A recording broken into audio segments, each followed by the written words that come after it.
میں نے حدیث بیان کی تھی نا، امام زمانہ تمہاری چھوٹی چھوٹی خوشیوں میں شریک ہیں، امام زمانہ تمہارے غم میں شریک ہیں۔ امام فرماتے ہیں انا غیر مہملین لمراعاتکم، یہ مصائب ہوں گے آپ کے لیے، میں تمہاری فکر سے غافل نہیں ہوں، غافل نہیں ہوں، تم غافل ہو، تم پورا دن گزر جاتا ہے، ہمیں تصور ہی نہیں کرتے، ہمیں یاد ہی نہیں کرتے، لیکن ہم تمہاری فکر سے غافل نہیں ہیں۔ امام زمانہ ہماری چھوٹی چھوٹی خوشیوں میں شریک ہے۔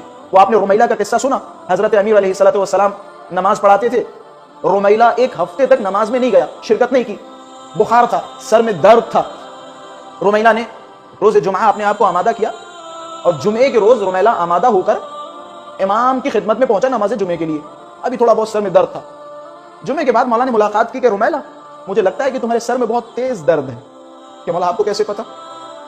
کیا مولا کا جملہ ہے، ما من احد منکم، کہ تم میں سے کوئی بھی ایسا نہیں جو مریض ہو، یعنی تم میں سے جو بھی مریض ہوتا ہے، مرض میں مبتلا ہوتا ہے، الا مرضنا بمرض، تم میں سے جو بھی مریض ہوتا ہے، اس کا مطلب یہ نہیں کہ تم صرف مریض ہو رہے ہو، بلکہ ہم تمہاری مرض میں مریض ہو جاتے ہیں۔ اس کی مثال کس طرح سے دی جائے گی؟ ایک بیٹے کے بخار آ گیا، 2 سال 3 سال 4 سال کا بیٹا بخار میں مبتلا ہو گیا، باپ کی کیفیت کیسی ہوتی ہے؟ باپ کہتا ہے نا، کہتا مجھے بخار آ جائے لیکن میرے بیٹے کو بخار نہ آئے، مجھے بچے کا یہ بخار دیکھا نہیں جاتا۔ امام زمانہ ہمارے لیے والد شفیق ہے، شفیق والد۔ امام زمانہ ہمارے والدین سے زیادہ ہم پہ نظر کرم فرماتے ہو، ہم سے محبت فرماتے۔